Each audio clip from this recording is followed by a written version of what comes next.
These murders happened, I spoke with the county coroner and I asked her if somebody had called sooner, could lives have been saved? She said no. Aaron? Veronica, thank you very much for that report. Let's go to Mark O'Mara now, criminal defense attorney.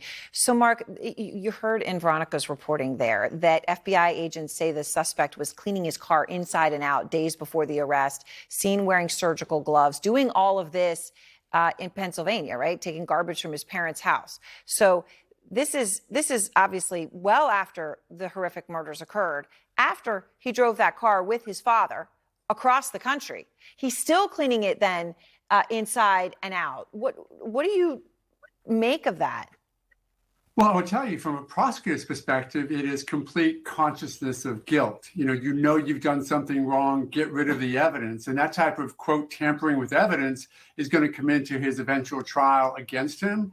It also sort of, it begs the question of the why that everybody now wants to know. It looks as though quite connected to the crime, but now we have to go back and figure out what type of obsession was this? It would seem that he knows the people in the house, or at least one of them, and all of that's going to come out over the next several months, I'm certain. So in terms of the timeline on the night of the killings, and Veronica mentioned this, I think what people hearing, there's this people coming back to why was there no 911 call until so late in the day. At 3:29 a.m., the suspect's vehicle is seen passing by the victim's house 4 times. So they know that. 4:17 a.m., a nearby security camera picks up audio of voices or a whimper, followed by a loud thud.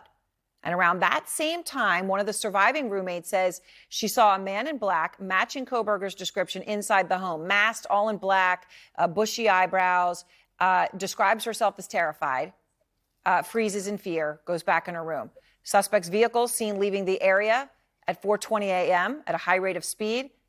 9:12 a.m. his phone pings near the victim's house as if he went back. So, you see all this, and yet this issue of the 911 call. So if at 4:17 a.m. or 4:20 a.m. you're terrified and freeze in fear, she hears him, somebody crying and somebody say, "Oh, I'm going to help you." Then she sees him, she freezes in fear. How do you explain the not calling 911 for 5-6 hours? So sometimes almost the easiest answer might be the correct one. I'm wondering, without blaming her, that, was she intoxicated? Were there drugs or alcohol involved? Was there some other reason that we don't yet know about as to why she waited 6 or 7 or 8 hours? Because it makes no sense. It makes no sense that any of this would happen with that many, many hours in between of even a phone call to 911, checking on the roommate, finding out who that was who said, "I'm here to help." Anything like that, it makes no sense, but we will find that out, I think. Yeah, I mean, as you point out, right, to check on them. I mean, you walk anywhere near those rooms, you can only even imagine what you would see, what you would smell with so much blood. It's just horrific.